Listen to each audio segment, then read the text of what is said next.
Hello everyone and welcome back to my channel. Today I'm gonna show you that how you can write a C program to make a heart. In this heart we are using static to shape it, and the language we are using is C program. Let me show you how it looks like.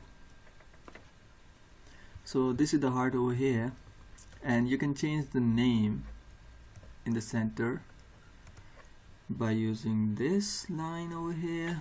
Just change it like I love you or something, whatever you want, and run the code. There you go. The good thing about this program is whatever you will write, it will automatically adjust the size. So just like that, I love you and you are the only one.